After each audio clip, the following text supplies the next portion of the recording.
धर्म युद्ध के प्रथम चरण में श्री कृष्ण प्रेरणादायी बनेंगे सक्षम मनुष्यों के लिए। ये लीजिए कहा कि अब समय आ गया है अपने शिशु की रक्षा के लिए शस्त्र उठाने का।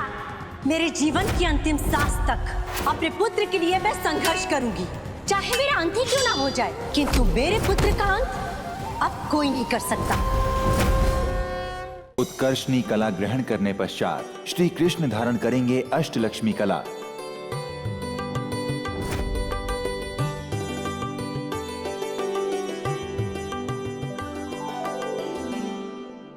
अब तुम सबके प्रतिशोध पूरा करने का समय आ गया है। आप हमें बस ये बताइए कि करना क्या है। उस चक्रधारी के मानव अवतार परम अवतार श्री कृष्ण के साथ मल्ल युद्ध करना है।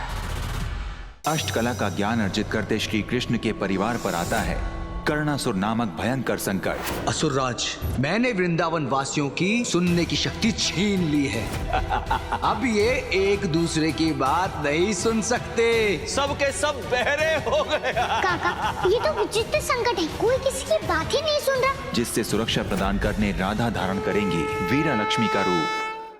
कर्णासुर की हत्या छुपी है कर्ण कुंडल में, जिसे प्राप्त करने श्री कृष्ण जाएंगे सूर्य के समीप। मैं जानता हूँ कि आप यहाँ मेरे कर्ण कुंडल की खोज में आ रहे हैं, परंतु सूर्य देव की इच्छा के बिना सूर्य लोक तक कोई पहुँच नहीं सकता। तथा लक्ष्मी स्वरूपा राधा करेंगी कर्णासुर का वध। कैसी ध्वनि है? इस ध्वनि को मैं सहन क्यों नहीं कर पा रहा हूँ? बंद करो इस ध्वनि को।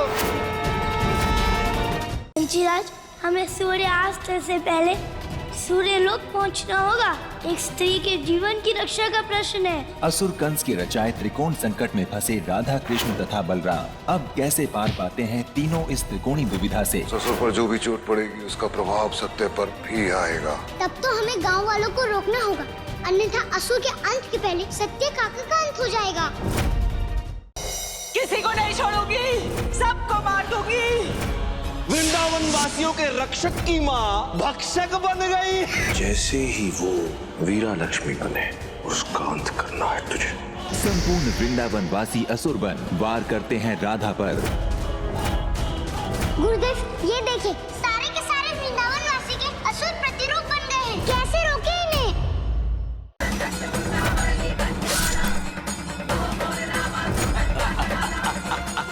वीरा लक्ष्मी, मैं अधर्म की तरह अमर हूँ। जिस प्रकार तुम अधर्म को नहीं मिटा सकती, उसी प्रकार तुम मुझे भी नहीं मिटा सकती। कर्णासुर की मृत्यु का रहस्य जुड़ा है कर्ण कुंडलों में। कौन है आप?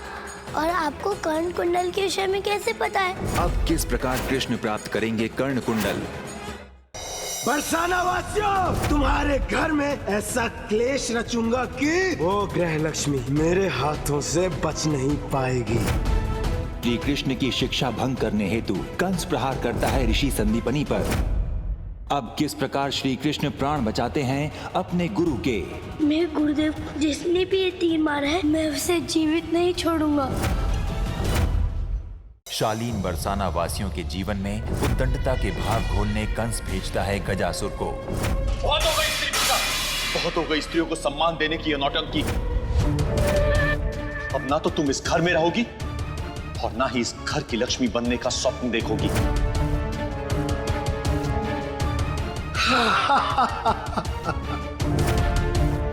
बाबा का स्वभाव अचानक से इतना कैसे बदल गया? अब मैं क्या करूं? ऋषि संदीपनी की जीवन रक्षा करते श्री कृष्ण तथा दाऊ बलराम का जीवन पड़ता है संकट में। ताड़का के प्रहार से निर्बल हो जाते हैं बलराम दाऊ।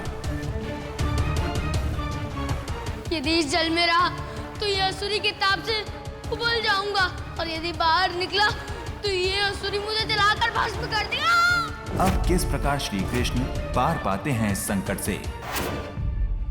तुम लोगों का जीवन यदि हमसे बंधा रहा तो हमारा जीवन भी नष्ट हो जाएगा,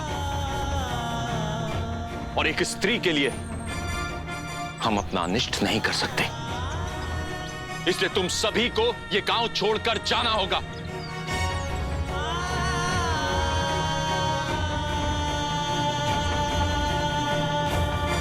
यदि तुम लोग अपना भला चाहती हो तो निकल जाओ बरसाना से। अब किस बात की प्रतीक्षा कर रहे हो? निकल जाओ यहां से।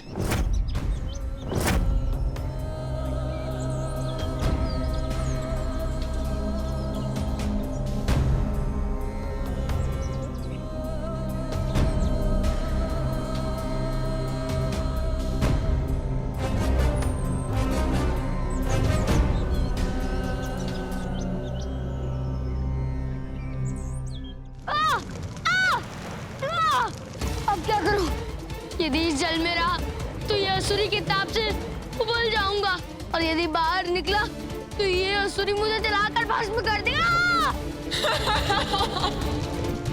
लक्ष्मण, अब तुम्हारे पास दो ही मार्ग है, या तो तुम जल के भीतर मरो या फिर जल के बाहर। मरोगे तो तुम अवश्य। असुरी, आपसे कोई भूल हो गई है। मैं लक्ष्मण नहीं बलराम हूँ, और यदि आप राम लक्ष्मण की बात कर रही है तो वो तो मैं बिल्कुल नहीं हूँ, क्योंकि वो तो धनुष धारण करते हैं, पर देखिए मैं तो मुद्गल धारण करता हूँ। इसलिए अपनी अग्नि शांत कीजिए, मुझे जाने दीजिए। जब बल नहीं चला तो छल पर उतर आए, पर आज तुम्हारे जीवन के साथ तुम्हारा ये छल भी मेरी अग्नि में जलकर भस्म हो जाएगा।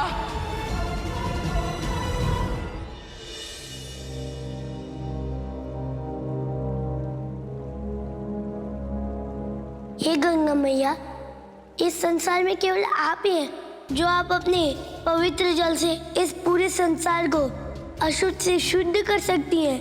हे गंगा मैया, अब आप ही हैं जो अपने पवित्र जल से इस तारकासुरी को अशुद्ध से शुद्ध बना सकती हैं और मेरे दाऊ के जीवन की रक्षा कर सकती हैं। लक्ष्मण, अब तुम्हारा अंतिम समय आ गया है।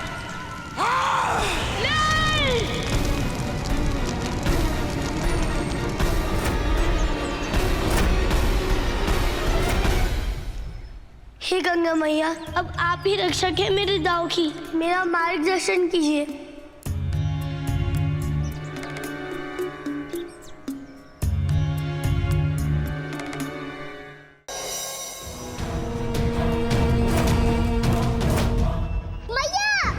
उठो कीर्ति। गजासुर के निरंतर प्रहार से राधा हो जाती है गृहलक्ष्मी का रूप लेने को बाध्य, तथा दूसरी ओर श्री कृष्ण के समक्ष आ खड़ी होती है नई चुनौती। घर और दुष्ण। आ गए तुम विष्णु अवतार। अब हमारी प्रतीक्षा और तुम्हारा अंत दोनों एक साथ होगा। उतार दो शीश इस अपराधी का।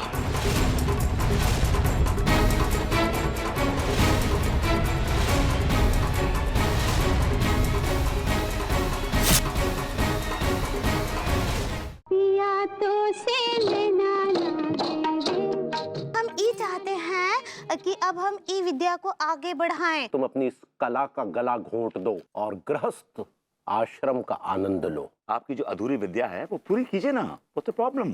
हमको तो कोनो कथक गुरु भी यहाँ पे पता नहीं है। भाभी जी, मैं ढूंढ के लाऊंगा कथक गुरु को आपके लिए। ये लखनऊ के बड़े मशहूर कथक डांसर है। हाँ, क्या सारी दुनिया मान गई है कि राजेश गुस्से वाली है, तो घर के बड़े बुजुर्ग होने के नाते कम से कम अम्मा तुम तो शांत रहो। मुंह को शांत करवाएगा, अपनी लुगाई को कुछ ना कहियो। अम्मा, अब अगर तुमने हमें एक बार भी हाथ मारू ना तो हम चले जाएंगे। असल में हमारे घर में सबसे ज्यादा गुस्सेल अम्मा है। तुझे ताने ना अपनी अम्मा को दिया करो, हमसे ना कछु बोलियो, नहीं तो हमसे बुरा कोई ना होए।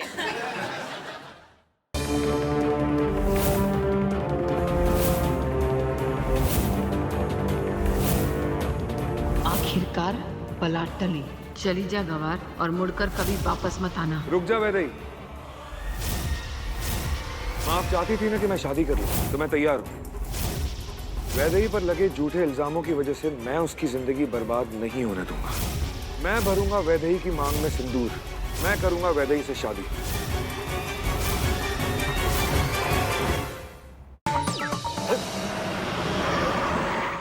दोनों टायर पंचर है।